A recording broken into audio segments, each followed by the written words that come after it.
Du coup, ouais, l'idée aujourd'hui, les gars, c'est de lancer un petit peu le stream Twitch sur la chaîne. De mon côté, j'ai préparé quelques questions pour le lot qui sont assez générales sur le mental au poker d'un point de vue global, un petit peu des problématiques qui me parlent directement à moi. Évidemment, sentez-vous libre de nous interrompre à n'importe quel moment pour réorienter un peu la conversation si vous avez envie, sachant que on s'est prévu un temps vraiment dédié à des questions-réponses directement avec vous, si vous en avez plutôt en fin de stream, qu'on puisse un peu élaborer, rentrer le plus loin possible si on peut dans la conversation, quoi. Voilà, en gros. Il y a Tek Tek. Tek Tek qui est venu à un séminaire en Andorre avec moi, Charlie, qui est un mec extra. Alors, salut TokTok, salut Skynet, salut Poker Crusher.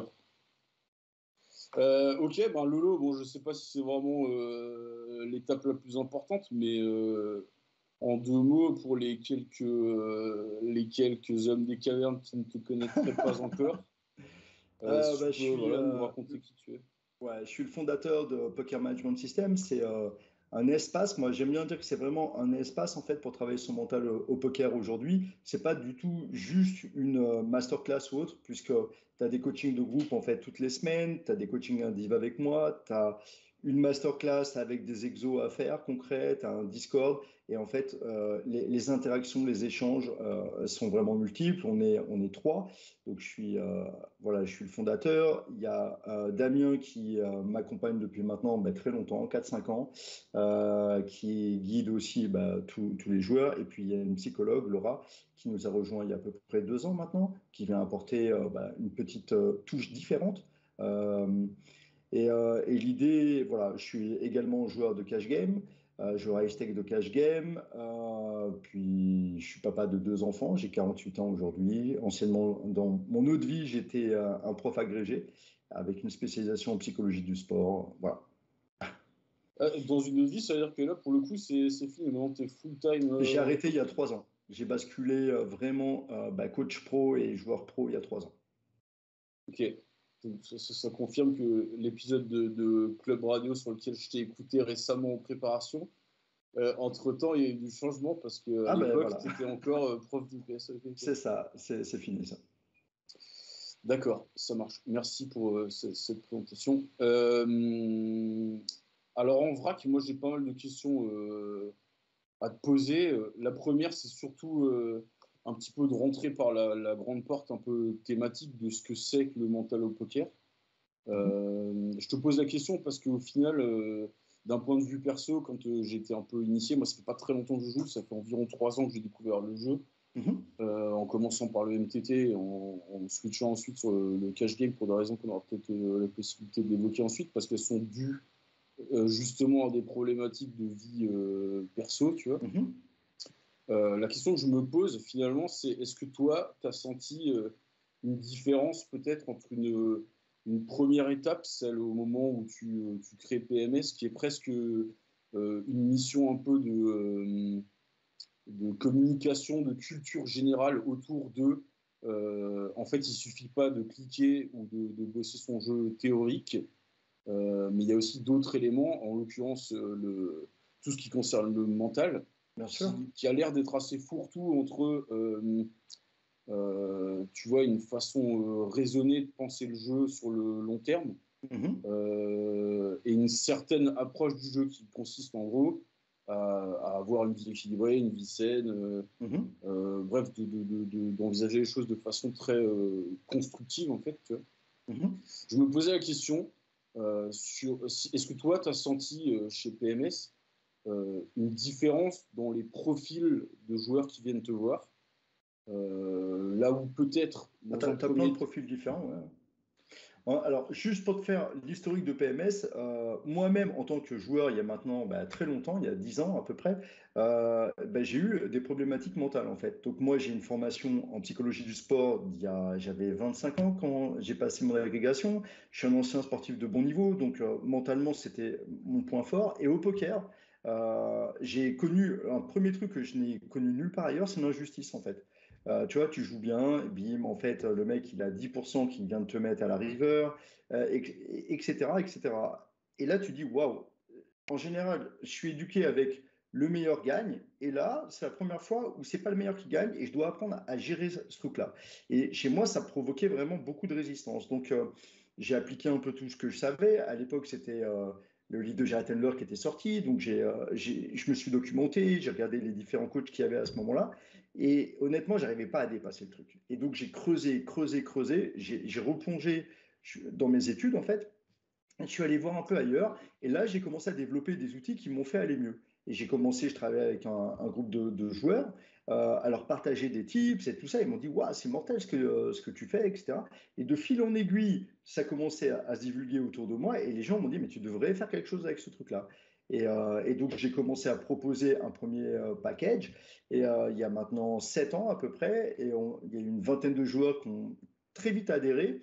Et au fil du temps, il y a à peu près 3 4 ans, enfin il y a 3 ans, je crois, j'ai refait un PMS 2.0 enrichi des 4 années d'expérience de la première formule pour avoir encore plus justement euh, de pertinence au regard des différents profils qui viennent. Parce qu'il y a effectivement différents profils. Tu vas avoir des joueurs qui vont être, par exemple, très sanguins, qui ont des problèmes de gestion émotionnelle. Tu vas avoir des joueurs qui sont très introvertis, aux tables, notamment, qui vont avoir peur de s'affirmer, de s'imposer aux tables.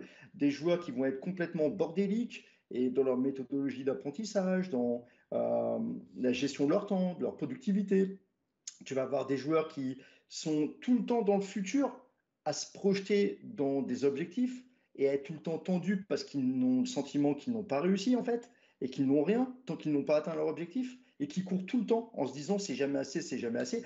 Voilà, tu vois, tu as plein de trucs et on va passer par des problématiques après plus propres aux tables, la peur de bluffer, la peur de bluff catch, la peur de prendre des risques, la peur de monter de limites, ou alors être au contraire trop dans le bluff, trop dans le machin. Voilà. Et l'idée, c'est que en fonction de tout ça, on a travaillé avec l'équipe en fait sur des choses plus profondes qui pouvaient aider un peu tout le monde.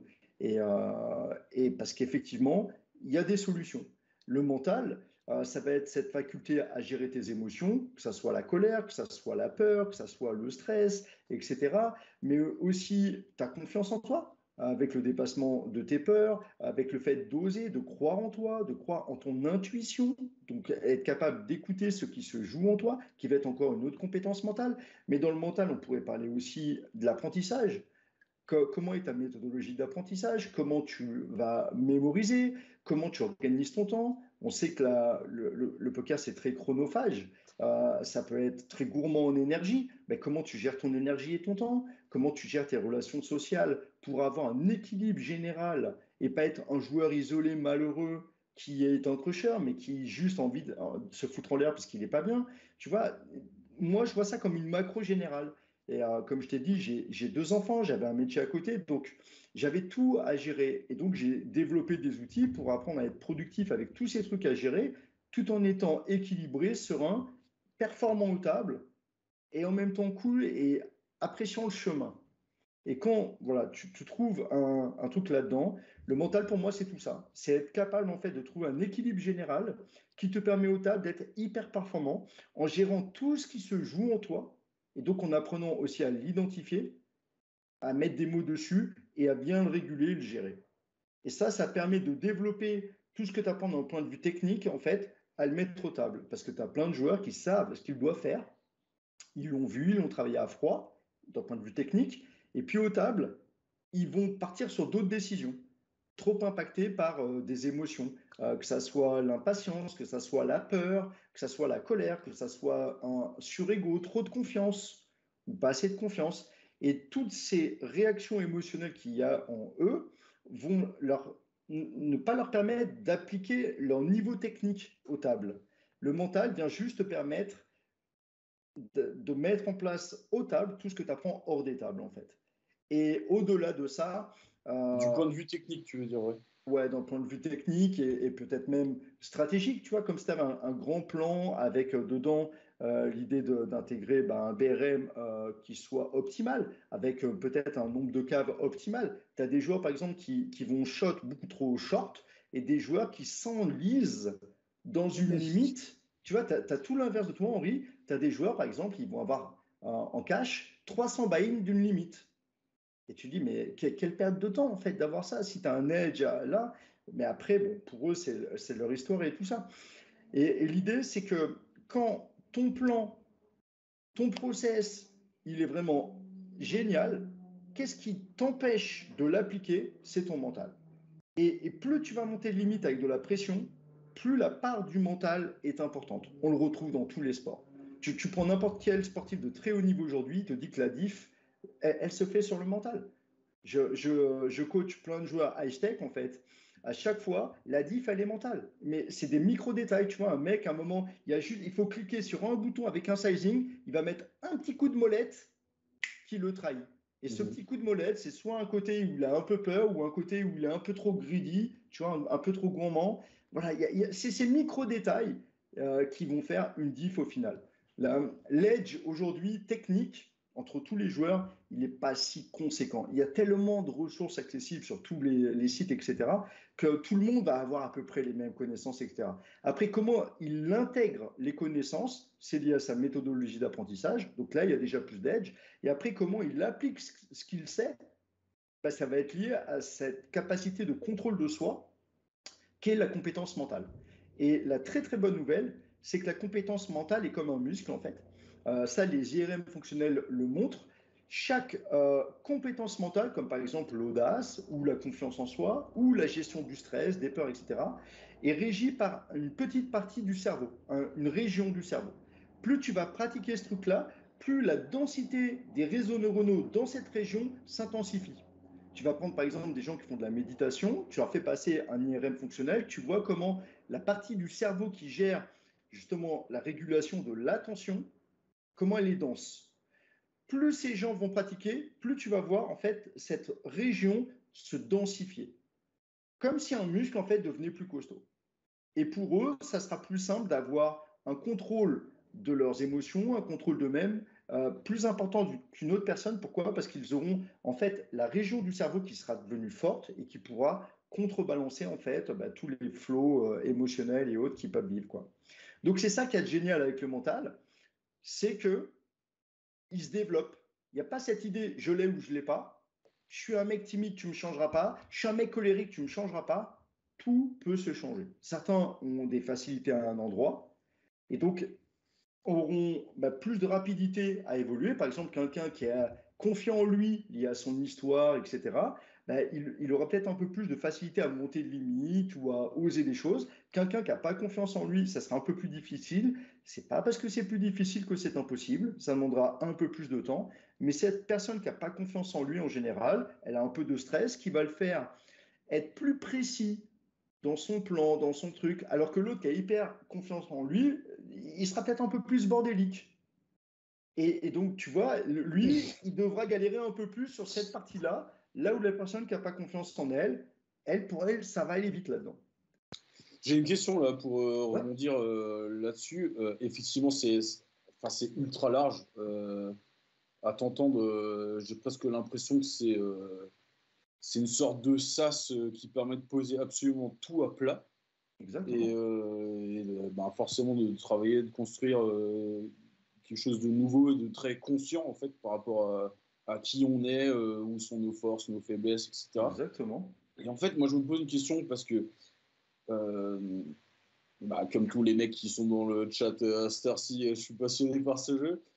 Et je suis d'autant plus passionné par ce jeu. Alors, je sais que c'est un truc qu'on a en commun avec Germain, tu vois, sur les ponts que tu peux avoir entre tes comportements de joueur, et je parle presque que de ton comportement de jeu à table, et certains de tes biais cognitifs. Tu vois, il y a des choses qu'on voit en exploit sur le biais d'attribution, sur est-ce qu'on va vraiment 3 barrels bluff, ce spot, etc. Et des conneries comme ça, tu vois.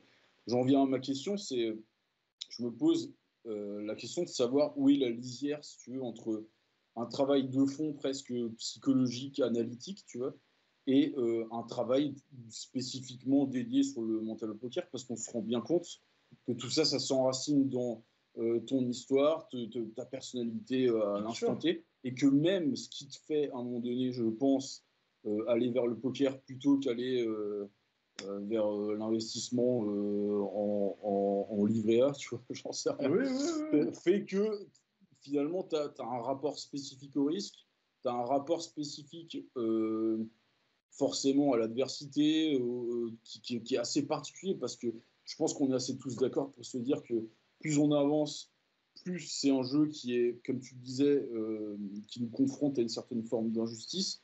Tout ça avec ce qu'on appelle la variance, qui est quand même ni plus ni moins qu'un concept qui parle de ce qu'on ne maîtrise pas dans la vie. Tu vois.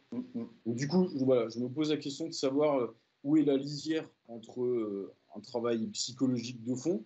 Est-ce qu'il y a, tu vois, est-ce qu'il y a des profils de joueurs avec lesquels c'est un no-go en se disant, bah, en fait, là, pour le coup, il y a trop de leaks mentaux à comprendre, il y a un terrain qui est trop, tu vois, basé sur l'angoisse ou des vrais problèmes de fond qu'il faut régler avant. Ou au contraire, est-ce que commencer, tu vois, une démarche de finalement presque d'emblée un peu, tu vois, technique, opérationnelle, de je règle des problèmes de poker, comment est-ce que ça permet d'alimenter finalement le sous-jacent, tu vois, pour pouvoir grandir un peu Je plus. pense que tu as complètement raison. Je pars de l'idée de ne pas aller trop deep et en profondeur avec une approche psychothérapeutique, parce que parfois on tourne en rond et on s'enlise. Et aujourd'hui, tu as beaucoup de thérapies un peu plus brèves. Moi, j'adore la thérapie ACT, par exemple, qui prône justement d'avancer au regard de ce que tu as envie de faire avec tes problèmes et de chercher sur le chemin à les résoudre un par un. Autrement, en fait, tu as ce sentiment que tu n'es pas prêt. Tu vois, que tu as encore ce truc, tu as encore ce truc. Mais avec ce truc, tu peux quand même faire des choses et avancer. Et tu te rends compte que sur le chemin et en avançant, en fait, ce truc, il s'enlève. Je vais dire un exemple très, très simple. Tu es timide, tu as peur de parler aux filles. Tu vas engager une grosse thérapie, par exemple, pour construire de l'estime de toi, de la confiance en toi et aller parler aux filles. Mais donc, tu fais ce gros travail pendant, je sais pas, moi, ça peut durer des années, hein, avec un thérapeute, un psychiatre, un psychothérapeute, etc. Euh, et tu peux avoir ce sentiment que tu n'es pas prêt, que tu n'es pas prêt, que tu n'es pas prêt. De l'autre côté, tu as une autre approche qui va être plus celle, quelque part, du coaching et de certaines thérapies, thérapie cognitivo-comportementale, qui vont te confronter directement. Tiens, tu vas pas parler à cette fille parce que là, c'est trop tendu, c'est pour ça que tu viens. Tu vas peut-être commencer à envoyer un SMS ou tu vas commencer à imaginer que tu y vas et écrire un peu toutes tes sensations, tes émotions, et on va travailler dessus, voir quelles sont les perceptions sous-jacentes, les croyances limitantes derrière, les biais cognitifs qui alimentent ça, parce qu'effectivement, tu peux avoir une croyance comme quoi si tu es mauvais, elle va te rejeter. Si tu es rejeté, tu vas décevoir des gens, donc tu vas pas être aimé. Donc tu as besoin d'être performant pour être aimé. Tu vois, alors que tu te rends compte que tout ça, ça peut être aussi complètement faux et qu'une fille peut être touchée par, je sais pas, ta fragilité, ta vulnérabilité et que toi, tu vas pas être le mec qui, comme tous les autres, va faire le gadjo en arrivant et en appliquant des formules que tu as vues dans des écoles voilà. Et l'idée, c'est que c'est pareil aux tables en fait. Avec ton stress, est-ce que tu peux faire des choses avec ta faible confiance en toi, est-ce que tu peux quand même jouer au poker et avancer, construire des choses avec ça? Ou est-ce que tu dois d'abord, moi je pense qu'il vaut mieux en fait commencer par ça, mais c'est aussi pour ça que j'ai voulu être accompagné d'une psychologue, Laura, que j'ai rencontrée en formation et on a pas mal sympathisé tout ça. Et je vais proposer de rejoindre l'aventure parce qu'il y a effectivement des cas qui dépassent complètement le cadre du poker et qui a besoin en fait d'un accompagnement plus profond qui ne sera pas celle d'être confronté directement à ce qui se joue aux tables d'un point de vue émotionnel et intérieur sur lequel on va travailler, mais peut-être, je sais pas, je vais dire n'importe quoi, moi, d'une violence que tu as vécue quand tu avais 8 ans et qui ressurgit en termes d'injustice, voilà. Ouais, Donc ouais. avec le poker, moi j'ai aussi une habilité, tu vois, à travailler avec ça. Mais parfois, c'est tellement plus profond, plus sensible, etc., que d'autres approches un peu plus lentes et complètement éloignées en fait du poker peut être intéressant. J'aime bien, moi, toujours partir du attends que le problème arrive, quelque part, pour travailler dessus, plutôt que d'anticiper avec ce truc-là, je vais avoir forcément un problème, donc je dois d'abord travailler ce truc-là pour ensuite y aller. J'aime bien, c'est plus pragmatique, ça va plus droit au but, quelque part. Ouais, t'es dans J'ai le l'action tout sentiment de que tu suite. gagnes du temps. Ça, tu vas plutôt traiter les choses voilà, step by step avec une dynamique positive de c'est peut-être plus simple de régler petit problème par petit problème que de t'attaquer au gros problème qui au final tétanise la plupart de ceux qui s'allongent sur un canapé, quoi. En fait, parfois, c'est tellement long, la montagne est tellement grosse et tout, que les gens, très souvent, ils abandonnent. Et ils restent avec cette idée, de toute manière, je suis comme ça, je ne peux pas changer. Alors que si, au contraire, tu leur disais, bon, avec ton problème, je vais dire, de colère, par exemple, tu es colérique, avec ton problème de colère, tu vas quand même essayer de jouer au poker et on va mettre en place certaines règles pour canaliser un peu ça dans un premier temps. Des règles très simples, d'aller, par exemple, faire un peu de sport avant, histoire de décharger, de faire des sessions plutôt courtes, de sentir en fait une émotion qui monte assez rapidement, peut-être d'ailleurs à le travailler aussi hors des tables, ce Prenez truc-là. des notes, les gars. Hein, Et ensuite, aux tables, de sentir toutes les 10 minutes, par exemple, te dire est-ce que je suis vert, tout va bien, est-ce que je suis orange, ça commence à monter, ou est-ce que je suis rouge, ou là je suis vraiment au bord là, de craquer, de faire n'importe quoi. Tu te mets un minuteur, toutes les 10 minutes, tu te notes vert, orange, rouge. Tu vois, ça va être des solutions très pragmatiques qui vont, avec ta colère, te permettre de commencer à jouer au poker. Et après, plus profondément, en même temps, on peut faire un travail en parallèle de mais pourquoi tu as cette colère? Est-ce que c'est lié à une déception de toi? Il y a 10 ans, j'ai eu un joueur comme ça qui, 10 ans avant, a fait une énorme erreur qui a coûté très très cher à lui et sa famille, et il s'en veut. Dans Et le il faut poker, tu travailler. veux dire ou Non, non, hors du poker, en okay. fait, IRL. Et il s'en veut tellement profondément qu'il a une colère, mais vraiment très grande envers lui. Et en fait, cette colère, dès qu'il va faire une erreur, c'est pas l'erreur qu'il vient de faire qui déclenche le tilt. En fait, c'est le gros problème qu'il a qui déclenche le tilt. Donc l'idée pour moi, c'est aussi d'aller travailler ça en profondeur, tout en continuant à avancer. Et c'est la base de la thérapie ACT, en fait, c'est de ne pas attendre que ton problème soit enlevé pour commencer la démarche. Parce que très souvent, le problème s'amenuise sur le chemin. Le fait de te voir y arriver allège le problème. Alors que si tu attends, voilà, tu vois, ben, en fait, rien ne se passe. Et donc, comme tu le dis, step by step, en fait, ça te donne un petit horizon. Tiens, aujourd'hui, on va travailler juste sur cette faculté à ce que tu n'arrives pas à bluff en TF, par exemple, ou à ce que tu n'arrives pas à bluff à ta limite supérieure. Juste ça. Juste le bluff river, le moment où il faut y aller, toi, tu n'y arrives pas. On va travailler là-dessus, voir ce qu'il joue, etc., etc.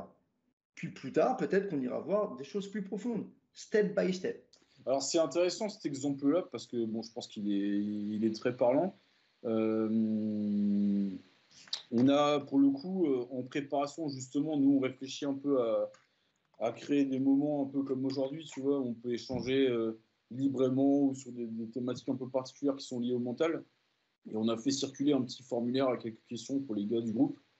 Vraiment, tu vois, pour recueillir un peu leurs questions, leur vision de l'importance du mental au poker, etc. Et puis même de se faire un petit peu tu vois, un instantané un peu de la démographie du groupe. Et c'est intéressant de voir que tu as autant des joueurs de 19 ans qui sont full perf, en train de foirer leurs études et qui dorment plus, et qui gagnent 50 000 mains par semaine, tu vois, que des gars qui ont plus mon profil, c'est-à-dire une carrière pro à côté, une nana, parfois des enfants ou pas, et qui ont en fait sont un petit peu à 100% un peu dans les deux cas, tu vois, à 100% en poker, puis à 100% dans le reste de ta vie, et t'as pas vraiment tu vois, de moment ou d'espace de transition où tu peux, C'était mon cas. tu vois, relâcher de la soupape et tout. Ouais. Et tu vois, typiquement par rapport à l'exemple que tu citais, tu vois, le fait de prendre des grosses potes de bluff river sur ta limite supérieure, comprendre, encore une fois, tu vois, dégoupiller à juste titre quand il faut, pouvoir être capable de prendre un risque et tout ça. Il y a un des joueurs qui avait répondu au formulaire en disant que finalement, de son point de vue, alors j'ai pas le pseudo, je sais pas, il se reconnaîtra peut-être, de son point de vue, la plupart des leaks mentaux, je pense que là, pour le coup, c'est intéressant de lui répondre parce que d'emblée, je pense que c'est pas vrai, mais c'est intéressant d'en parler pour tous ceux qui penseraient de la même façon. La plupart des leaks mentaux sont en fait dus à des espèces de vides, de lacunes techniques. C'est-à-dire, en gros, la plupart des leaks, un peu dans l'idée où ça viendrait sortir, tu vois, la colère, Voilà. la frustration, Je vais te répondre très l'incompréhension chez les joueurs. simplement par un coaching que j'ai fait cette semaine où le gars a un pote qui a un récréatif, de 40 balais à peu près, un récréa éclairé, tu vois, ça fait 5 ans qu'il est sur le circuit, il a jamais ouvert un solver, jamais regardé une vidéo technique, il connaît rien du machin, juste il y va, tu vois, avec le fun, mais maintenant il accumule de l'expérience. Et il a dit une chose très simple en fait. Euh, Vous les règles, déjà, vous n'êtes pas les plus durs à jouer parce que vous jouez tous de la même façon. Et en fait, moi, je suis à la table et juste, je sens qu'ici, vous me racontez un truc qui est chelou et il suffit que je raise, que je coach, je sais pas quoi. Je le sens en fait. Donc tu vois, lui, le vide technique, il est général, il est partout. Mais par contre, il vient compenser ça avec une forme d'intuition, une forme d'expérience qui lui fait dire ici, il y a un truc qui cloche, j'y vais. Alors, ça ne viendra pas combler tout le gap technique qui lui fait défaut, mais ça viendra déjà en combler une partie. Pour un reg qui travaille son jeu, t'imagines bien déjà que la somme de ses connaissances, tu mêles ça à en plus une présence à la table qui te permet en fait de ressentir le move, le vide en fait. Il n'y en a plus beaucoup en fait. Ici, tu ne sais pas s'il faut bluff ou pas. Effectivement, tu n'as pas vu le spot. Mais je pense que tu as quand même une petite idée. Si tu es bien focus, tu es dedans, tu as peut-être senti timing tel, tu as une idée des ranges, tu sais à peu près le truc. Et tu vois, le récréa, en tout cas, lui, ici, il aurait un vide technique, mais lui, s'il te dit, moi, j'arrive à ressentir des choses, nous, en tant que règle, bah forcément, ce vide technique, il est beaucoup plus faible, en fait. Et donc, derrière, ce qui va, pour moi, jouer, c'est peut-être la peur de l'erreur. Tu sais pas trop, tu as un petit vide technique et tu as surtout peur de te tromper, donc tu vas rien faire.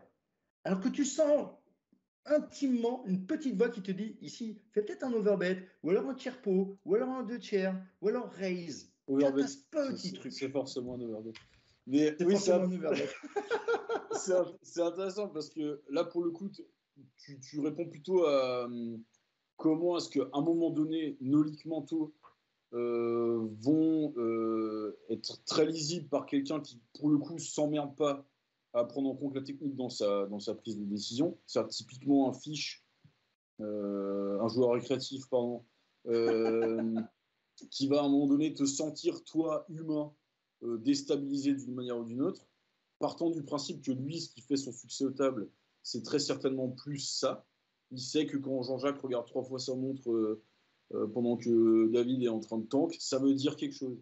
Donc lui, il a développé une certaine forme de skills techniques, mais peut-être à autre part, quoi, ça, sur Exactement. la Ouais. lecture de l'intuition humaine et tout. Là, si tu veux, la question que se posait, enfin en tout cas le postulat qui était fait par ce joueur-là, c'était pas exactement ça. C'est plutôt, lui, il disait en gros, euh, tu peux identifier chez toi en tant que règle des leaks mentaux. Je suis trop sujet au tilt, j'arrive pas à enquiller du volume, trop de perte de confiance, les conflits d'ego, règle vs règle, etc., tout ce qu'on voit.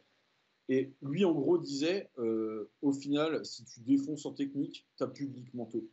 Parce qu'ils sont tous, à chaque fois, tu peux Alors, relativiser avec la technique, tu vois. ouais, je suis d'accord avec ce qu'il dit. En fait, la compétence technique fait partie de l'edge.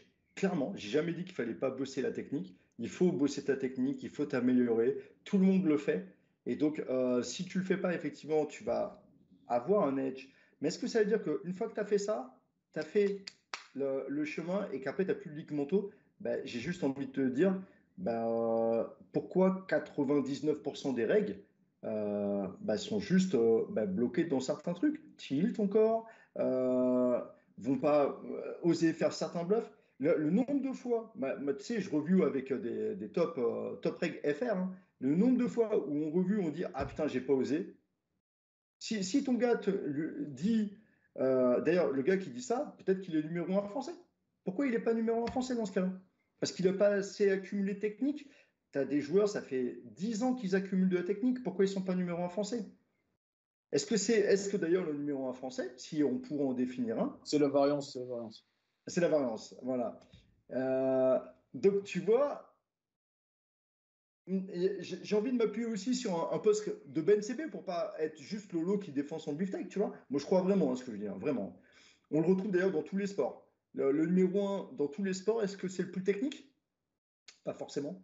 Il y a une partie au moment où il faut tenir dans un coup compliqué, au tennis, par exemple, tu vois, et le mec, il a le meilleur service du monde, et à chaque fois, en fait, et il a la main qui tremble à ce moment-là. Ou alors, tu as des trucs comme ça. Est-ce que Djoko, au tennis aujourd'hui, c'est le plus fort techniquement? Je pense juste que mentalement, le mec, c'est une machine. Ah, c'est une machine. Ouais. Et tu l'écoutes d'ailleurs en interview, moi je l'ai beaucoup écouté, Djoko, en fait, il a une spiritualité maintenant. Tu vois, c'est même de la spiritualité. Lui, il bosse à fond ça. On revient dans le poker. Ben CB, il a écrit un post il y a vraiment moins d'une semaine où on lui demandait quel était le plus important pour réussir au poker. Ben CB ayant quand même très très bien réussi en MTT, hein. Il dit numéro Ouais. un, le mental, 40% de la réussite. Numéro 2, l'exploit, 20%. Numéro 3, la technique GTO, 10%. 40, 20, 10, ça fait déjà 70. Et après, dedans, je crois qu'il met gestion de l'énergie, je sais pas quoi, il met un peu de chance. 5% de chance. Numéro 1, le mental. On parle d'un mec qui a peut-être, je sais pas, 10, 15 années de carrière derrière lui, high stake. Moi, j'en ai aussi, et je connais plein de gens à haut niveau, ben, tous, à un moment, viennent te relater une problématique mentale. Tout ce que tu as dit, hein, l'ego, la colère, le tif, la peur, je sais pas quoi, l'impatience. Donc la question c'est, est-ce que en développant un edge technique, tout ça s'en va, bah, qu'il essaye. D'ailleurs, est-ce que des problématiques mentales qu'il pourrait avoir ont disparu depuis que, bah, je sais pas, il est passé à un autre niveau technique? Ou est-ce que malgré tout, bah, il a du mal à encaisser des setups, à des petits bad runs, je sais pas, de 15 jours, 3 semaines, tu vois? Et moi, je le vois au quotidien. Si encore c'était que des joueurs débutants, on pourrait se dire, bon, bah, les mecs, il faut qu'ils bossent leur technique et tout va s'arranger. Mais quand je coach, je sais pas, je veux dire, dans le top 10 MTT, je dois coacher deux trois gars. Dans le top 10 cash game, je dois coacher un ou deux gars. Ces deux gars, en fait, c'est 4-5 gars. Ça fait des années, des années et des années, en fait. Et ils ont encore des problématiques mentales. Et tu viens travailler sur deux, trois trucs, bim, ça dépense quelque chose. Donc, je pense que ce sont deux choses hyper complémentaires, mais distinctes. Ouais, je pense aussi. Hein, c'est juste là pour le coup, c'est plutôt pour tu vois pour pouvoir en parler un petit peu avec les gars parce que je pense que c'est important de se rendre compte que faut les dissocier un petit peu les deux pour le coup. Que c'est important. Évidemment, c'est important bah, d'être le plus fort possible techniquement, même si dans la technique on peut englober beaucoup de trucs, mais tout le monde te dira évidemment oui, il faut pas jouer complètement bourré en ayant bu Oui, 10 picons, tu on n'en vois. est pas là, ouais. Oui, donc ça, tu vois, tout le monde est d'accord là-dessus. Par contre, le débat, c'est est-ce que il faut être capable de jouer si tu es dans la bonne énergie, oui ou non. Enfin, tu vois, après, c'est forcément c'est de Et l'ajustement ça, par qui exemple, tu vois, redescend, tu comment vois. gérer son énergie? Comment, en fait, monter le plus rapidement en big game plus, voire en A game? Comment jouer le plus souvent possible dans une énergie haute? Comment apprendre à bien jouer alors qu'on est dans une énergie basse? Comment réguler ça? On parle de technique. Comment apprendre ta technique? Comment avoir une super méthodologie d'apprentissage qui vient te faire gagner parfois, je sais pas, 5 à 10 fois plus de temps qu'un autre qui a une méthodologie d'apprentissage tout pourri. Alors, justement, là-dessus, on pourrait peut-être un peu en parler parce que forcément, avec ton expérience, tu as dû voir beaucoup de profils arriver et rester, arriver et repartir. Euh, moi, ça m'intéresse de savoir un petit peu si, de ton point de vue, s'il y a des choses à prioriser. Quand on est vraiment dans une démarche, là pour le coup, sur le groupe, l'immense majorité des joueurs sont soit semi-pro, en passe de devenir pro ou déjà pro, tu vois, on est vraiment dans cette population-là et Ouais, cool.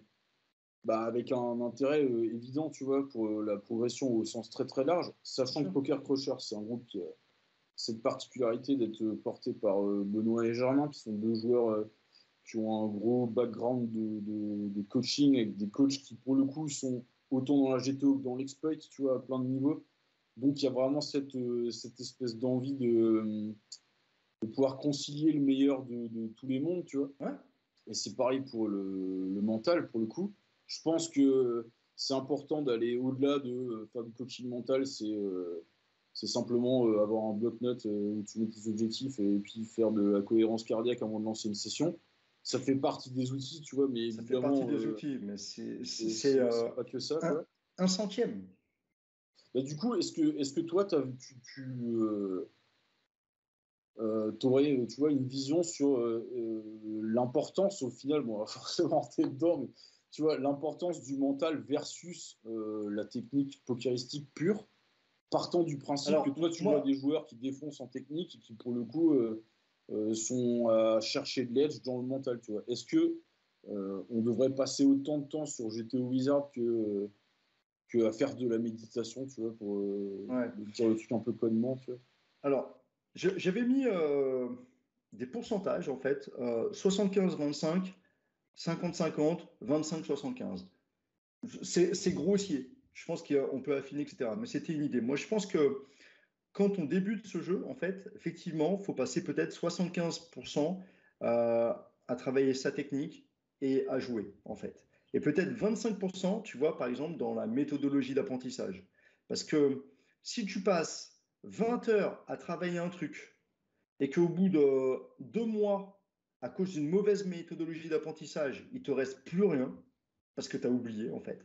Tu n'as pas une bonne capacité, enfin, une bonne stratégie de mémorisation, tu as plus du temps. Et si tu répètes ça mois après mois, ça explique pourquoi tu as des gens qui stagnent en fait. Il y a un chercheur, c'est un peu le chercheur sur l'excellence, il s'appelle Erickson, il a créé cette idée de pratique délibérée en fait. Et la pratique délibérée montre simplement que plus on devient expert, plus la différence avec une pratique naïve en fait est grande. Au début, simplement de passer du temps à jouer et à travailler ton jeu suffit pour progresser. Quand tu commences à devenir un peu expert, donc tu as passé, je vais dire, 100 heures sur un domaine, par exemple, si tu continues à travailler de façon un peu aléatoire, il appelle ça pratique naïve, en fait, tu vas avoir une courbe qui stagne. Si tu continues à travailler en pratique délibérée, ta courbe, elle continue à monter. Et la diff, après, c'est du simple au double.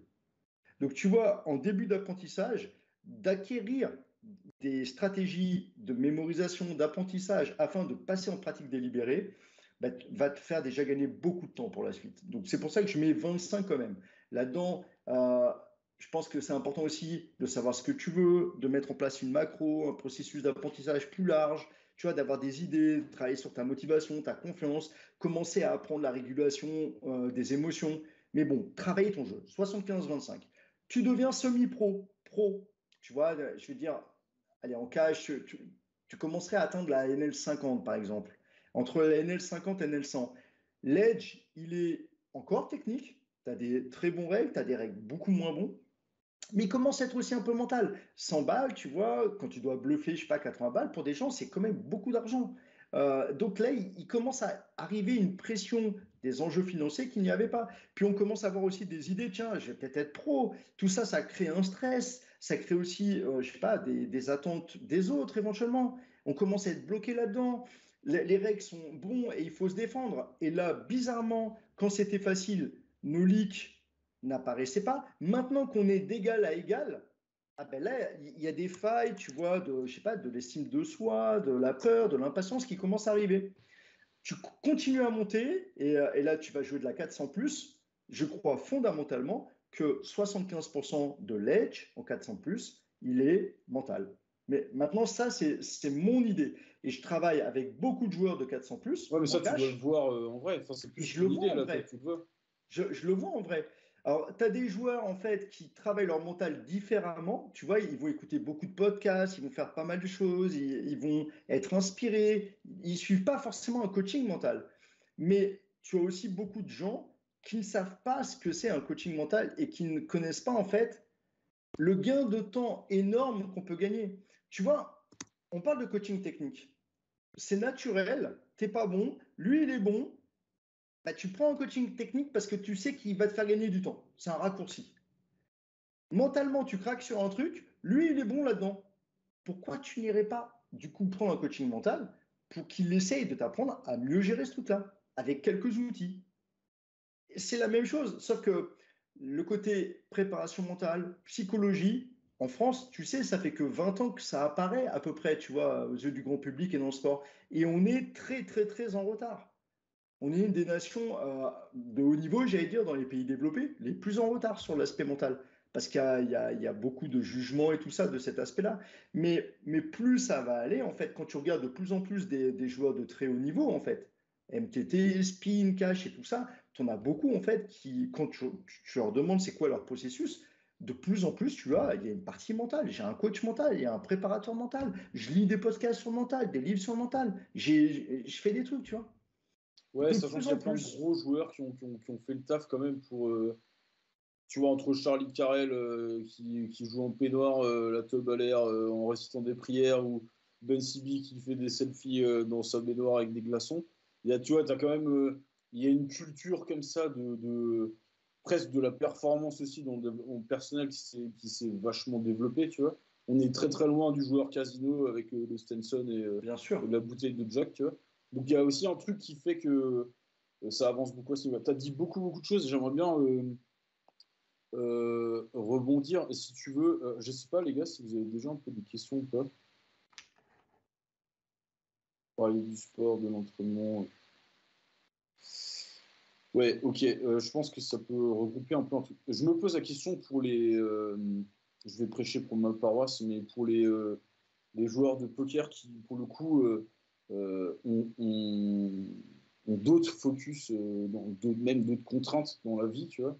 Je vais mettre de côté vraiment les jeunes joueurs qui sont full grind et qui sont là-dedans, mais je vais une problématique perso, tu vois, parce qu'elle est très concrète. Je pense que ça va parler à pas mal de gars. Moi, j'ai repris le grind en cash début janvier et Mhm. je passe beaucoup de temps splitté entre travailler hors table, le taf, je squatte Discord, la plupart ils ne peuvent plus de voir mon pseudo partout. Et du coup, je suis très très là-dedans. Et bah, je suis en couple et du coup, comme n'importe quelle autre problématique perso, l'idée c'est de l'inclure dedans, Mhm. de lui expliquer ce que je fais, etc. En gros, parce que je pars du principe que c'est pas forcément évident de parler du poker, parce que forcément c'est relativement mal vu encore, même s'il y a des ambassadeurs, tu vois, je pense à Timoina et tout ça, qui donnent des images où tu peux montrer, tu vois, deux, trois vidéos, tu peux montrer dans la tête d'un pro avec Mhm. Romain Lewis bien peigné, et ça passe nickel pour expliquer que tu peux t'en sortir, tu vois, sainement, quoi. Et je me pose vraiment la question de savoir où est la limite dans le fait d'inclure ton entourage proche dans ce que tu vis au poker, pour deux raisons. La première, c'est que il y a ce que tu disais, l'injustice. C'est moi ce que je vais mettre dans la case, grosso modo, de la violence, c'est-à-dire l'agressivité qui revient en retour sur ce que tu es en train de faire et qui peut parfois être puissante, quoi. C'est, grosso Bien modo, sûr. Bien tant sûr. pis une session où pour le coup ça se passe très mal, alors que ça fait 2 semaines que tu es ultra raccord sur toutes tes routines, que tu bosses à fond, que tu sais que tu exploses le trainer, etc. Il y a un truc qui est assez violent. Et finalement, hormis ouvrir un chat sur Discord et aller wine avec deux, trois potes, souvent, quand tu es dans mon cas de figure, tu vois, moi j'ai des routines où je vais grind à des heures plus ou moins fixes, tu vois, et ensuite je cut. Et s'il faut aller mettre la table, il faut aller mettre la table, tu vois. Et là, moi, j'ai des petites astuces perso, tu vois, qui consistent à cool down, tu vois, Mhm. faire des exercices de respiration, etc. Par contre, tu vois, comment tu crées, tu vois, des sas un petit peu pour toi, tu vois. Moi, je sais que la respiration, ça marche avec moi, la méditation, ça marche avec moi. Il y a plein de gars avec qui ça marche pas. Mais après, surtout, et là, c'est vraiment là-dedans, c'est comment est-ce que tu inclus ton entourage là-dedans. Là, par rapport à ta vision et même par rapport à ton expérience, est-ce qu'on a plutôt intérêt à garder pour nous le poker, tu vois, c'est-à-dire ce qui peut être violent là-dedans et finalement ne communiquer que quand c'est positif, tu vois. Ça, youpi, fin du mois, on va changer les pneus de la bagnole parce que ça s'est bien passé, tu vois. Ouais. Parce que j'ai l'impression que c'est beaucoup demandé que de comprendre ce que tu vis, parce que très honnêtement, je pense que personne ne peut comprendre si t'es pas derrière une table. La violence Je d'une suis assez session d'accord avec perdante, toi. personne ne peut comprendre ce qui se Ouais. passe. C'est aussi d'ailleurs pour ça que parfois avoir recours à un psychologue, en fait, même un psychologue ne peut pas comprendre ça. Un psychologue va comprendre beaucoup les phénomènes des addictions et des choses comme ça. Tu vois, et moi, je suis rentré un peu en désaccord avec Jared Handler et je l'ai annoncé, j'ai pris la foudre quand j'ai annoncé ça, mais aujourd'hui, de plus en plus de gens viennent me dire que ben, j'avais peut-être un peu raison, en fait. C'est que d'injecter de la logique, ce qui, je résume très grossièrement, hein, et bien sûr que c'est bien plus profond, et que j'aime beaucoup le personnage d'ailleurs, et je trouve qu'il fait un travail de qualité. Mais je trouve que quand tu prends la foudre, comme tu viens de le dire, en fait, injecter de la logique, en fait, n'est vraiment, vraiment, vraiment pas suffisant à ce moment-là pour reprendre le contrôle. Et ça, pourquoi, en fait, le mec n'a pas été joueur de poker régulier. Et du coup, il ne peut pas comprendre à quel point ce que tu viens de dire, ce phénomène d'injustice, émotionnellement, il est violent. Tu as employé un mot que j'adore, c'est violent. Et je parle de souffrance et de violence dans le poker.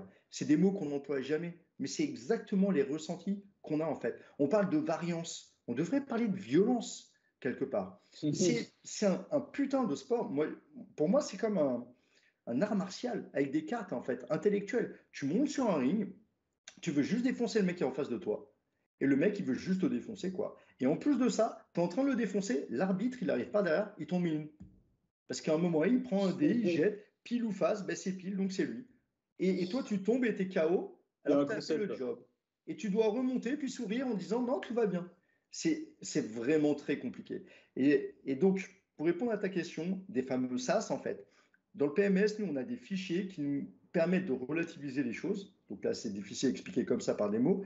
Mais en tout cas, on a quelques outils qui nous permettent de prendre de la distance. On apprend à penser à long terme. On apprend à identifier d'ailleurs pourquoi on aimerait que cette session, elle soit bonne et comment on peut changer l'interprétation de ça. C'est-à-dire, si cette session est mauvaise, alors je suis mauvais, alors je vais échouer, alors je me mets en stress et tout ça. Tu vois, cette histoire intérieure, on apprend à la démolir pour créer quelque chose de plus long terme, une vision et apprendre à penser long terme. C'est une compétence et ça se construit comme toutes les compétences. Après, pour répondre à ta deuxième question, jusqu'où on peut échanger. Je pense qu'on peut dire des choses. On a eu un débat. On a 4-5 filles dans le PMS, en fait, des femmes de joueurs qui ont intégré la formation également. Ouais, ouais, C'est bien, pour hein. leur projet, parce que tu mets le poker, tu remplaces le mot poker par le mot trading, par le mot artiste, par le mot peinture, par le mot écrivain. C'est la même chose. C'est exactement la même chose, en fait. D'ailleurs, les problématiques mentales, tu les retrouves quel que soit le domaine. Tu vois, là, je pense à une fille qui vient d'être prise dans l'école d'artistes à Londres, la plus réputée à Londres, enfin en Angleterre, et d'un point de vue international de très haut niveau. Et c'est elle qui a généré des acteurs en fait internationaux. Elle a été prise dedans, elle a un niveau de compétence technique énorme. La fille, elle est flippée. Et elle n'arrive plus à exprimer ses trucs parce qu'elle a tellement elle se raconte une histoire mentale tellement douloureuse à ce moment-là sur je dois réussir, j'ai pas le droit de me planter, blablabla, bla, bla, bla, bla, il y a des attentes et tout ça, que en fait, ça la bouffe. Et ça, tu vois bien que le niveau technique qu'elle a eh ben, ne sert à rien s'il n'est pas sous-tendu par un niveau mental de même niveau. Donc, j'en reviens à ce que je te disais avant. Les filles, on avait fait un coaching de couple. Donc, on avait mis les filles et les Ah, gars, et on excellent. voulait avoir l'avis des femmes sur, en fait, notre positionnement. Est-ce que je dois prendre sur moi et rien cacher? Ça peut être une vision d'homme, hein, tu sais, un peu protecteur. Les Mhm. 4 filles, elles nous ont dit, c'est pire, parce qu'on le ressent. Et on sent que vous nous Mhm. cachez un truc et que vous ne voulez pas partager. Et ça, c'est encore plus douloureux. Mhm. Donc voilà, tu vois la réponse des femmes. Donc, dire, bah, en ce moment, ça se passe pas très bien. Tu vois, tu arrives, t'es pas dans ta meilleure mine, elle le sent. Bon, tu as passé une sale session. Ouais, c'était un peu compliqué, je me suis fait violer, laisse tomber, blablabla, machin, tout ça. Tu peux partager. Après, est-ce que tu dois, ouais, nous auprès de ta femme, c'est pas le lieu pour moi. Ouais, je pense pas, mais Voilà. oui. Là, parce Ouais. que là, tu vas pourrir ton truc. Parce Mhm. qu'en gros, si c'est trop violent, ce truc-là, sache que tu l'as choisi et donc, quelque part, tu l'assumes. Et si à un Mhm. moment, tu n'es plus capable de l'assumer, c'est pas ta femme qui doit l'assumer pour ta gueule, quoi. Donc, Mhm. moi, je serais plutôt d'avis, en fait, soit de ralentir, d'alléger, d'aller intégrer un groupe comme PMS où justement, on parle beaucoup. Tu sais, la puissance des alcooliques anonymes ne réside pas en un thérapeute, un coach, un psychologue ou quoi, mais juste un groupe de parole où chacun peut complètement vider son sac au milieu d'autres personnes qui ressentent les mêmes problématiques. Rien que ça fait la puissance des alcooliques anonymes qui est reconnue d'utilité publique depuis maintenant des décennies en fait. PMS, c'est pour ça que je te dis que c'est un espace. Tu n'as aucune obligation à montrer que tu es fort, que tu es le plus fort, que tu te sens bien, blabla. Tu viens un peu comme chez McDo, comme tu es, avec tes vulnérabilités, et tu parles si tu as envie de parler. Si tu n'as pas envie de parler, tu ne parles pas. Mais rien que d'être accueilli dans ta douleur, dans ta fragilité, etc., rien que ça, waouh, sans jugement, d'être compris, entendu, waouh, quel bien ça fait déjà. Ok, j'ai aucun outil pour aller mieux, mais déjà, tu me dis, ouais, moi aussi, c'est super dur pour moi. Ah, toi aussi, putain, j'utilise de ouf. Ah ouais, toi aussi, putain. Ah, ça fait du bien, je croyais que j'étais seul. Rien que ça. Ouais, je pense que c'est important, ouais. C'est important en plus parce que, tu vois, nous, on est joueurs online. Je pense que joueur live, c'est encore différent parce que tu as un vrai espace. Tu bouges de chez toi, tu retournes en Bien bagnole et il y sûr. a t'as plein de sas de partout. Tu parles avec les gens. Online, on a quand même beaucoup de relations virtuelles, quoi. Ouais. Et en plus, les gars, alors ça, c'est un autre phénomène, mais on va pas s'attarder là-dessus. Mais tu vois, il y a même. Moi, je suis frappé des fois par le type d'échange qu'il peut y avoir sur des mains, tu vois. T'as des mecs qui vont poster des coups et qui sont souvent derrière, il y a une démarche, tu vois. C'est-à-dire, je suis en difficulté, je me sens un peu comme un con, j'ai besoin d'aide, tu vois, d'un point de vue là-dessus. Et tu vas avoir deux mecs qui sont réputés bons, etc., qui vont juste te dire play de merde, fold, pré-flop, merci, au revoir. Ouais. Tu vois, où tu as un truc où j'ai envie de dire, en fait, les gars, si on est tous sur Discord, c'est pour une raison toute con, c'est que on a besoin de se connecter et de progresser ensemble à un moment donné. Il faut le garder à l'esprit. Et des fois, je pense que oui, c'est bien de se mettre des taquets derrière les oreilles pour se dire la grosse connerie, faut plus la faire. Mais on s'en prend déjà pas mal des taquets sur les tables. C'est important, je pense, d'avoir des créneaux où on part du principe que ben ouais, on peut se faire le vendredi gentil où tout le monde est gentil. J'en parlais à Benoît, mais se dire bah, peut-être que pendant une semaine on poste que des HH où c'est perdant pour mettre tout le monde au même niveau. Mais il y a un moment donné, je pense que c'est important C'est de super ce ramener que du tu dis, c'est positif super. là-dedans, quoi. Ouais. Ouais, les gars, on a réfléchi tous ensemble. Mais oui, tu vois, le groupe de parole, moi je me posais la question parce que pareil, dans le formulaire, les réponses qu'on a eues, il y a beaucoup de joueurs qui simplement, à la question qu'est-ce que vous attendez d'un travail mental, il y a plein de demandes spécifiques d'outils, de comment est-ce que je fais rentrer ça dans mes journées, etc. etc. Mais tu as quelque chose qui revient un peu tout le temps en fil rouge, c'est en parler en fait. Juste pouvoir vider mon Exactement. sac dans un espace qui est dédié à ça et tu vois, et puis pas. C'est pas en parler pour juste pour wine Non, c'est déchargé en en fait. Tu tant vois, que victime. Ça peut être déchargé, mais c'est aussi parler du problème pour aller trouver une solution. Donc déjà, j'ai le droit d'avoir un problème.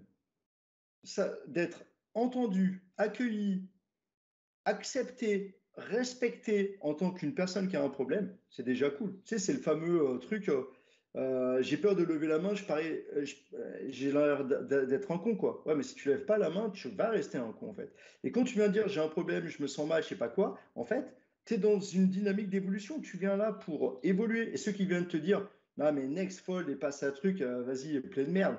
Eux, ils voient pas cette démarche évolutive. Tu viens pour wine, mais pour surtout trouver une solution à ton problème. Et ça, c'est hyper respectable, c'est hyper courageux en plus. Et très souvent, ceux qui viennent juger et critiquer, derrière, si tu creuses, c'est de l'ego qui parle. Mais c'est quoi cet ego qui parle?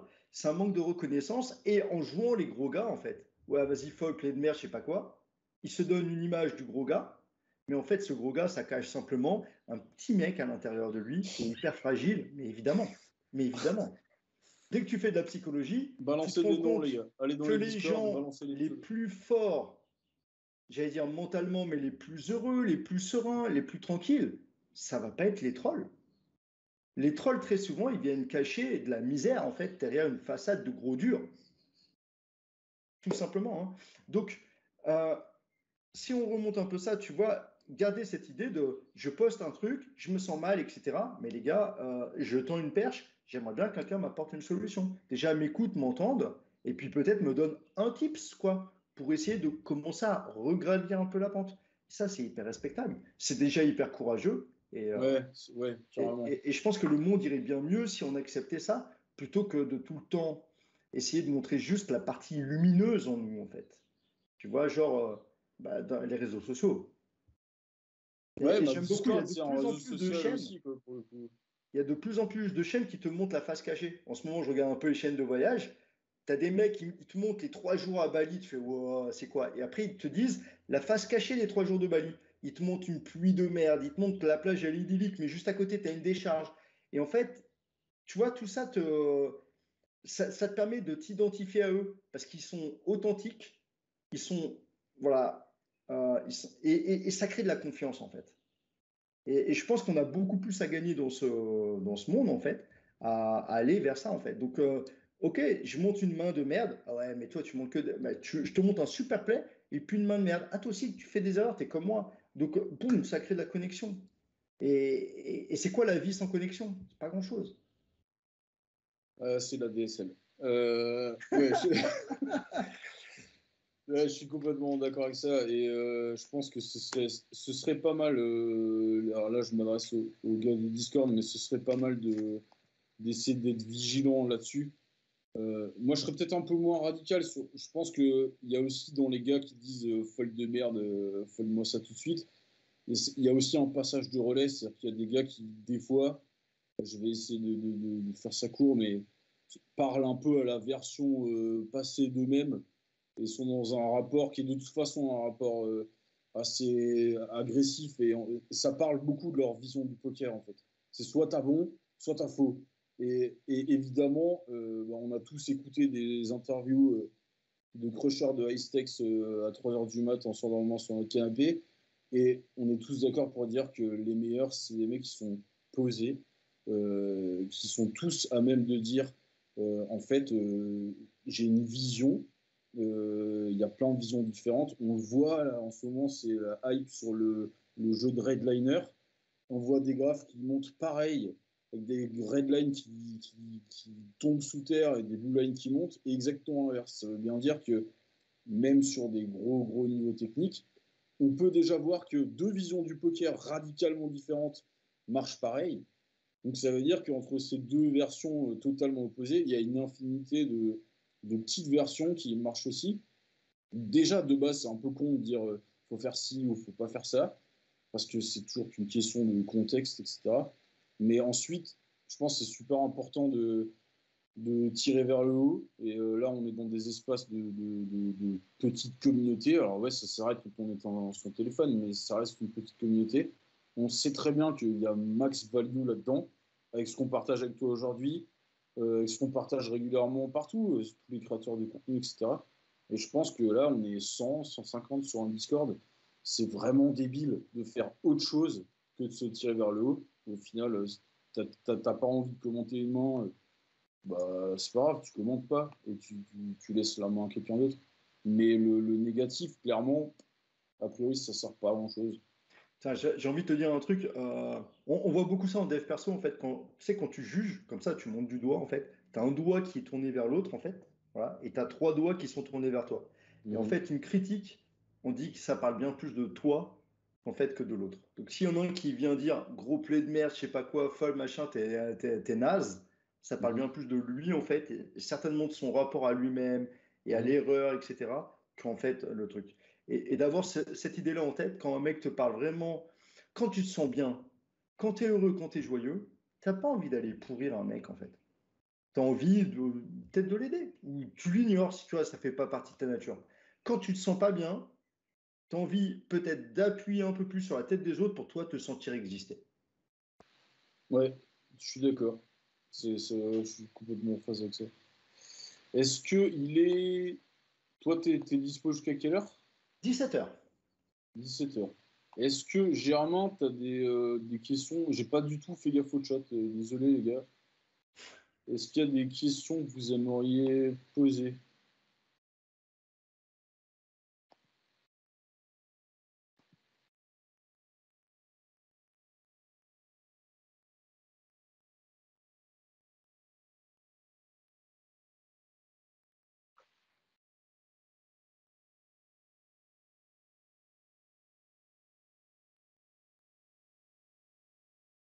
Alors, effectivement, il y a des penchants naturels vers l'agressivité. Tu as des gens qui vont être hyper CS, tu as des gens qui sont au contraire naturellement plutôt crédules et qui vont trop folles parce qu'ils croient les bluffs, etc. Donc, je pense qu'il y a quand même des penchants. Est-ce que ça, on peut le changer?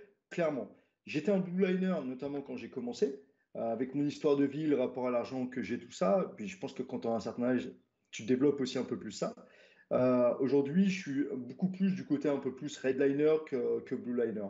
Donc, ça peut changer. En quoi, par rapport à ce que disait Henri, en fait, ça peut être cool, en fait, c'est d'aller faire le play le plus optimal. Si le play le plus optimal, c'est de fold, eh ben fold. Si le play le plus optimal, c'est de raise ou de call, ben raise ou call. Et l'idée, c'est que si tu call pour t'accrocher à ta red line, mais que le play le plus optimal, c'est de fold, c'est juste de la bêtise, de l'ego, de je ne sais quoi. Tu veux montrer une image hyper agressive, tu veux montrer des courbes, alors que le plus important restera le win rate, en fait. Le win rate, ou tes gains, ou ta green line, enfin, peu importe. Et tu l'as dit très justement, tu as, des mecs qui crush à 10 BB au 100 avec une red line comme ça, tu as des mecs qui crush à 10 BB au 100 avec une red line comme ça. Et tu as des mecs qui sont avec des red lines comme ça, à genre 1 ou 2 bébés au 100. J'en connais. Donc, bah, c'est pas terrible non plus, tu vois. Et tu as des mecs qui ont des red lines comme ça qui sont à 5 ou 6. Bah, c'est bien mieux que le mec est comme ça à 1 ou 2. Donc, pour moi, notre jeu, c'est prendre la meilleure décision à la table au moment M. Si prendre cette décision nous fait basculer du côté un peu redliner avec bah, un moment tu vas transformer en bluff un gros truc, tu vas à shot, tu vas faire un hero call de malade parce que tu le sens, parce que c'est le plus opti ici, go. Même si ça ne fait pas partie de ta personnalité, et ça se construit. On peut clairement changer en fait la façon dont notre cerveau est câblé, en fait, hein, c'est la neuroplasticité cérébrale, ça demande du temps, mais tu peux avec du temps, de la pratique, des exos, etc., basculer progressivement vers des choses qui ne sont pas chez toi naturelles, entre guillemets. Mais j'aime bien dire naturel, entre guillemets, ça veut strictement rien dire. C'est notre environnement qui nous a beaucoup façonné par épigénétique. La génétique, c'est en général 30-40% de la personnalité. L'épigénétique et tout ce que l'on fait dans la vie, c'est autour des 60% restants, voire plus.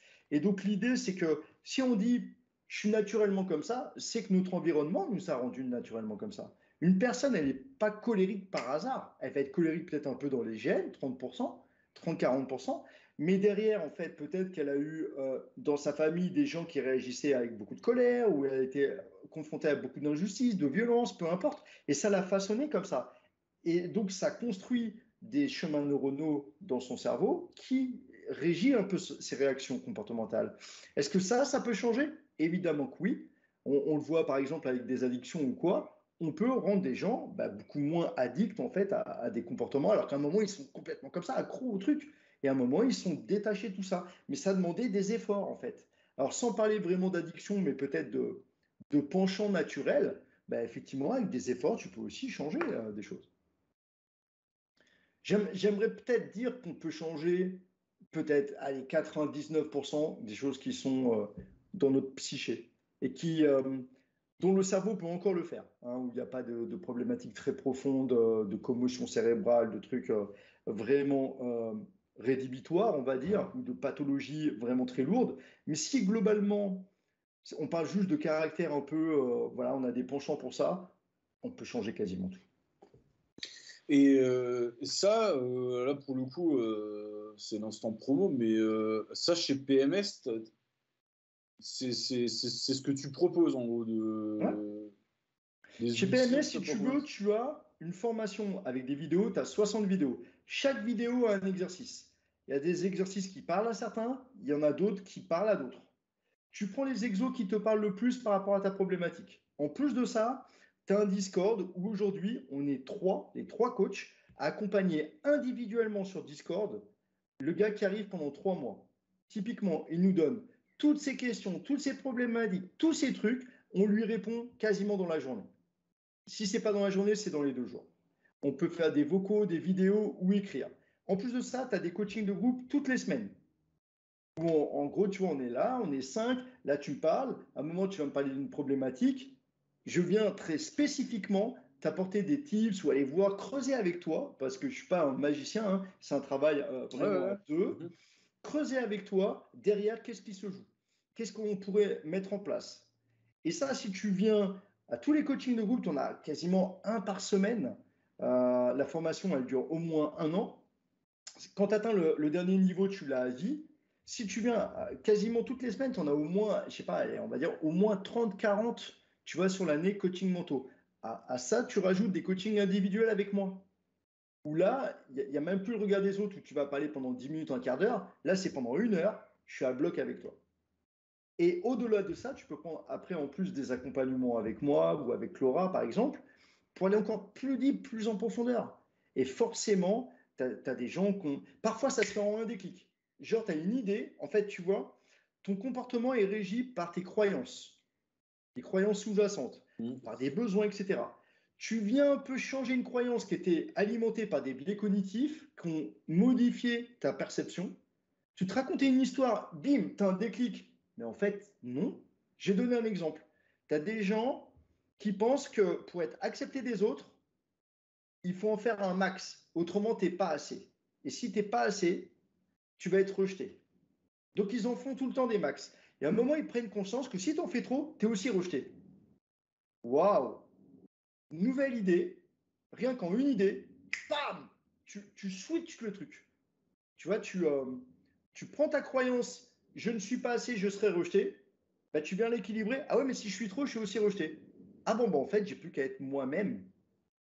Et quand tu ressens ce truc-là, là, ça paraît un peu trop facile, tu vois, parce que peut-être que ça parle à personne, ce truc-là. Mais si tu vas en profondeur avec moi, qu'on parle, et qu'à un moment M très précis, bim, on met le doigt sur ce truc, à ce moment-là, il y a ce qu'on appelle un collapse émotionnel. Ton émotion qui était derrière, boum, tu vois, elle s'éclate. Et là, là tu es libéré d'un truc. Et là, il ne faut pas 6 mois, il ne faut pas un an, il ne faut pas machin. En un dixième de seconde, tu es libéré d'un truc. Parce que le nœud qui bloquait en fait la croyance et le comportement, on l'a dénoué. Il y a des trucs, c'est comme ça. Et il y a des trucs, en fait, ça demande beaucoup plus de temps parce que c'est lié à des habitudes intérieures, habitudes mentales, qu'on t'a répétées, que tu as faites, etc. Et là, il faut du temps pour contrecarrer ça. Mais Oui, sachant que là, tu décris un peu un moment de switch, un aha moment ouais, mental, mais qui est quand même dans le cadre d'un travail de fond sur le long terme. Parce que c'est ça. alors déjà, être régulier pendant 1 an, assez finalement dans l'introspection, enfin, c'est un truc qui est vraiment, tu te poses des questions et tu te mets un miroir régulier. Déjà, moi, perso, ça me paraît assez compliqué comme exercice, tu vois. Alors, bien sûr que c'est compliqué si on le voit de façon intense, lourde, etc. Tu vois, moi, j'ai une habitude, elle est très simple. C'est 5 minutes tous les matins, je commence ma journée par du mental. Juste 5 minutes. Et donc, on a un fichier PMS dans lequel je vais relire des choses. On sait que quand tu lis des choses, tu cultives des pensées. Si je lis tous les jours des trucs comme quoi, je dis n'importe quoi, hein, par exemple, tu es blanc, donc ça veut dire que tu réfléchis pas très bien au poker. Je dis n'importe quoi, vraiment. Et que je lis tous les jours ça et qu'en même temps, il y a des études scientifiques là-dedans. Eh bien, forcément, au bout d'un moment, je vais me dire, ouais, je suis blanc, donc quelque part, c'est-à-dire que je vais être amené à pas bien réfléchir au poker. Bim, je suis en train de m'injecter une croyance. Il y a tellement d'études qui ont été faites là-dessus. Je t'en donne une très simple. Ils ont fait venir des blondes. Ils leur font passer 2 tests mathématiques. Donc, ils ont les niveaux de toutes les blondes. Ils les répartissent en 2 groupes homogènes en niveau. Hétérogènes en leur sein, homogènes en niveau. Écoute-moi bien. Donc, C'était une normalement, vidéo, ça? la moyenne des 2 groupes, c'est exactement la même. À un groupe, ils leur disent que les blondes sont des très belles femmes attirées par les hommes, etc. Ils montent leur estime d'elles-mêmes. À l'autre, écoute bien, ils leur font lire la bande dessinée sur les blondes. Les blondes, elles savent hein, que c'est qu'une bande dessinée. Hein. Elles lisent les trucs, donc elles rigolent jaune, on va dire, mais elles savent que c'est de l'humour. On refait passer des tests mathématiques aux 2 groupes, il y a une différence bien significative entre les 2 groupes. On a induit chez celles qui ont lu une bande dessinée des croyances comme quoi t'es blonde, donc t'es bête, donc tu vas pas y arriver. Et à un moment, ça va les faire lâcher. Mais est-ce qu'elles étaient pas teubées à la base, le groupe qui a lu la BD, là? Mais non, puisque elles ont été réparties en groupes homogènes. Ah, d'accord. Tu vois, dans chaque groupe, tu avais des meufs qui avaient 18 et des meufs qui avaient 2. Mais la moyenne des deux faisait que les deux groupes, c'était 12, tu vois. En écart type, c'était 12, quoi. Ok, ok. Donc voilà, tu vois, c'est 5 minutes. Moi, je mets du fun dedans. De temps en temps, bah, je lis mon truc. De temps en temps, j'écoute un podcast. De temps en temps, je vais regarder un truc. Mais je commence ce truc-là. 5 minutes, c'est rien. Mais Mais très alors, comment souvent, tu fais pour déterminer, tu vois, typiquement, parce que là, tu as évoqué deux, trois petits quick tips. C'est intéressant, tu vois, tu parlais avant d'un code couleur un peu pour définir le Ouais. degré de, tu vois, d'impact qu'ont les émotions en cours de session, etc. Là, tu parles peut-être d'un petit document ou une base qui te permette juste de te poser, de te refocus un peu pour ta journée. En gros, c'est ça sur tes ambitions, tes objectifs à court terme ou long terme, je sais pas trop. Ça, c'est des choses que tu poses ça comment, tu vois. L'idée, tu vois, Henri, c'est imagine tu te poses pendant une semaine, tu listes en fait tous les leviers d'action d'un joueur de poker pour l'emmener à être un joueur de poker performant et heureux. Tous les leviers d'action. Donc Waouh. voilà, Déjà, il t'imagines. faut avoir la réponse à la question Ah, mais sur le papier. déjà, ouais, voilà, quels sont-ils? Et moi, j'en ai listé, et j'ai pris ce temps-là. Ça fait 7 ans que ça existe, et tu vois, et c'est une réflexion qu'on continue d'alimenter, en fait. En face de tous les trucs, je vais te donner comme ça des trucs. Travailler ta patience, travailler ta gestion émotionnelle, donc ta gestion du tilt, l'acceptation de l'erreur, travailler l'acceptation de l'échec, ton estime de toi, ta gestion de l'énergie, ta mémorisation, ton apprentissage. Voilà, tu listes tout. En face de chaque truc, tu vas faire des recherches de comment optimiser la mémorisation, comment améliorer ton estime de toi, comment gérer ton ego, comment apprendre à mieux respirer pour gonfler ton énergie. Tu regardes un peu tout. C'est ce qu'on a fait. On a pris le meilleur dans chaque truc, on l'a assemblé de façon relativement fluide et simplifiée pour le poker, spécifique au poker. Et là-dedans, l'idée, c'est, OK, déjà, regarde un petit peu tout. Et par rapport à tout ça, va voir ce qui te parle le plus et qui correspond le plus à ta problématique du moment. Et après, focus-toi que là-dessus. Mets-y du fun, de la tranquillité, etc. Et quand tu commences à voir des premiers signaux que tu passes à une version évoluée de toi-même, où vraiment, quand tu parlais de à un moment ou quoi, c'est des trucs, tu sais que d'habitude, quand on vient t'appuyer sur ce bouton, toi, tu réagis comme ça. Tu n'es pas tout à fait d'accord avec cette réaction. Et un jour, tu as un mec qui t'appuie sur ce bouton et tu ne réagis plus comme ça. Et tu es content de comment tu réagis. Et là, tu dis waouh! Et c'est ça, en fait, le travail mental. C'est complètement ça. Merci beaucoup, Laurent, pour cette infinie sagesse. Est-ce que le chat a des trucs à dire? Je plus en plus. Nanana. Germain, est-ce que tu as vu des choses pour Lolo?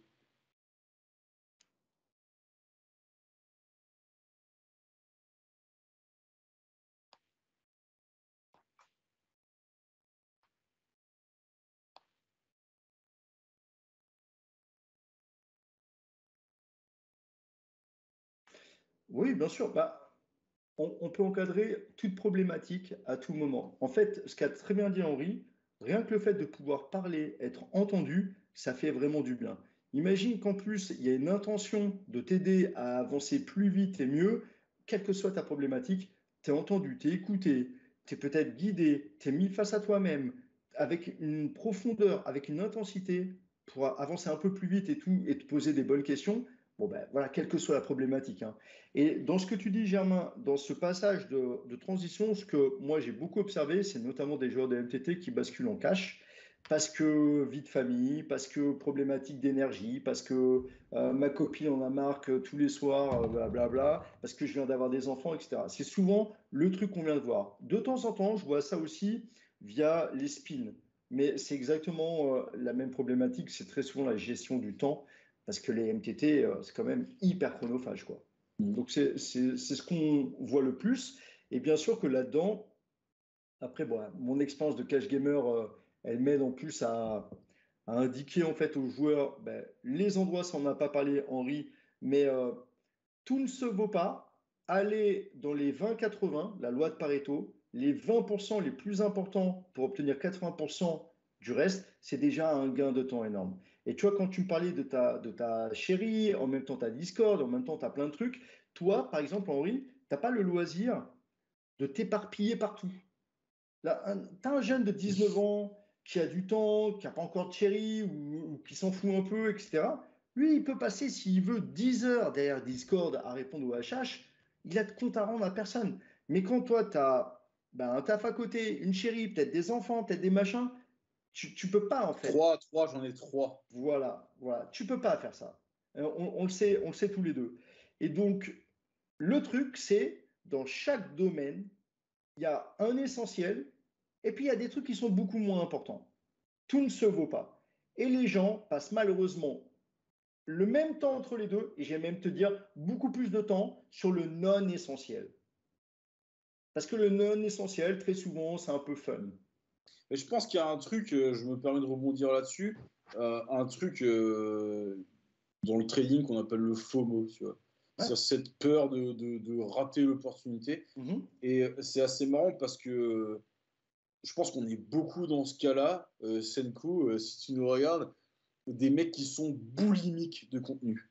Mais Mais évidemment, vraiment, qui pourraient de 8h du matin à 4h du mat quand les paupières tombent, bien sûr. enchaîner des vidéos, des machins, parce que tu as peur Ouais, de passer à de côté de la rater pépite. le truc Mhm. qui va tout changer, tu vois. Et je pense Mhm. que c'est pas évident justement de. C'est ce que je retiens pas mal de ce que tu dis, en fait. C'est que quelque part, vaut mieux être un peu plus au clair sur où tu vas pour finalement ménager ta monture, hein, comme dit le proverbe, et y aller un peu, tu vois, de façon clean et constante. Et ça permet aussi de te dire, pour garder la Regarde, métaphore regarde de juste un l'autre, de ne truc. pas tourner à droite à gauche, quoi. Les vidéos de poker aujourd'hui et les sites de poker et les chaînes YouTube, ça fleurit dans tous les sens. Si tu veux regarder toutes les vidéos, tu peux plus jouer au poker. Il y en a déjà, tu pourras plus les voir et tu pourras plus jouer au poker. En plus, tu vas avoir des visions différentes. Tu vas avoir une somme de connaissances énorme. Ton cerveau, il va s'embrouiller, etc. Donc, dans cette approche-là, tu vas juste imploser au bout d'un moment. La pratique délibérée, c'est pas moi qui le dis, ce sont tous les travaux d'Erickson qui ont été reconduits par plein d'équipes scientifiques. En fait, elle te dit déjà, focus-toi sur l'essentiel. La base de l'essentialisme, c'est de définir le truc qui déjà va booster en fait tes progrès. Le truc, le spot, l'endroit. Déjà, tu vois, en cash par exemple, est-ce que tous les spots se vaut ou est-ce qu'il y a des spots qui sont bien plus importants que d'autres? Comment on définit ça? Par leur récurrence et en même temps la taille du pot. Et là, tu Mm. trouves tout de suite que la défense en pot 3 bêtes, quand tu es IP, c'est le spot en fait qui revient relativement fréquemment avec une taille de pot hyper importante. Mais là, ce que je vous donne, je pense que 99% des joueurs de poker réguliers ne le savent pas. Et donc déjà, tu vois, d'apprendre à aller sur ce spot-là, être au top avant d'aller travailler, je sais pas moi, je dis le BVB à la river, où tu vois très rarement une river, ou alors plein d'autres trucs. Et quand tu es boulimique dans plein de trucs, en fait, tu deviens très moyen partout, mais bon, vraiment nulle part. Et au bout d'un moment, en fait, tu t'épuises. Tu vois, j'aime bien, il y a une sphère comme ça. Tu imagines une étoile de performance, une autre étoile, une autre étoile, une autre étoile. Ben, tiens, je regardais le Pocket Bet, tiens, je regardais le BVB, tiens, je regardais le machin. Et en fait, à la fin, tu as des étoiles partout. Mais les résultats, les vrais résultats, ils sont ici. Et toi, tu es ici, partout, tu décolles nulle part. Et à un moment, tu t'éclates. Et là, tu as un autre mec qui va prendre deux, trois trucs, mais il va avoir des flèches immenses. Il va avoir des premiers résultats. Ça va lui engranger de la motivation, de la confiance en lui, de l'énergie, et il va aller ailleurs. Mais progressivement, il va construire de la compétence solide. Là où tu vas voir une vidéo, une semaine après, tu as tout oublié. Et ça, c'est la méthodologie d'apprentissage. Ça fait partie du mental. Ouais, c'est beau ce que tu dis, je m'attendais pas à ce qu'on aille aussi loin, mais donc, moralité, les gars, choisissez une masterclass, vous restez dessus pendant 6 mois, Mais c'est vrai. et vous éteignez YouTube pendant quelques temps. C'est pas grave si vous voyez pas dans la vidéo de Solo Costa, on s'en fout. Mais tu as dit des choses mais très sensées. bien choisir son environnement, donc bien choisir ses coachs, bien choisir son Discord, être certain qu'il y a de la qualité, qu'il y a de l'authenticité, qu'on sente bien. Une fois qu'on a fait ce tri-là et qu'on a un truc, eh bien, on se donne, boum, on va là-dedans. Et comme tu as dit, là, on va deep là-dedans. Aller deep dans un truc, les gens détestent ça. Aujourd'hui, on fait un effort et puis après, vite, on a besoin de dopamine, on sort les téléphones, on sort les machins et tout. À aucun moment, tu vois, aller deep, ça demande de la rigueur, ça demande de la discipline, ça demande de la répétition, ça fait chier, c'est de l'ennui. Les gens aujourd'hui ne veulent plus de l'ennui. Dès qu'il y a une once d'ennui, on sort les téléphones. On va faire je sais pas quoi. Mais on n'est jamais deep. On va être comme ça, random, un peu partout. Ouais, choisir, c'est renoncer, Exactement, comme exactement. disait ma grand-mère. Ok. Alors, je vais avoir un coup de téléphone. Tant que ça sonne pas, on peut continuer. Quand ça sonne,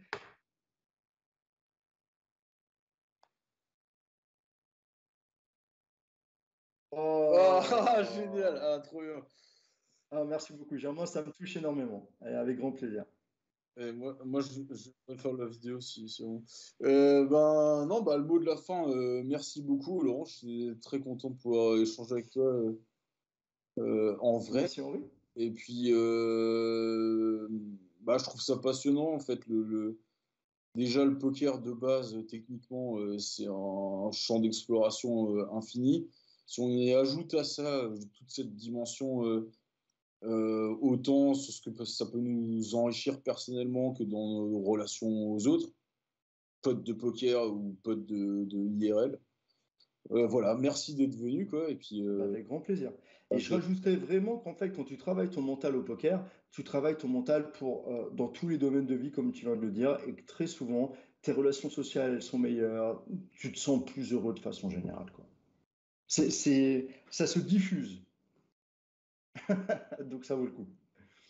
Et un grand merci pour l'invitation, Henri, c'était un super moment. Et merci à Germain aussi. bah, trop bien. Les gars, n'hésitez pas à rejoindre le Discord de Poker Management. Le lien est dans le chat, voilà. Et puis, bah, à plus, les gars. Au plaisir. Allez, à bientôt, ciao.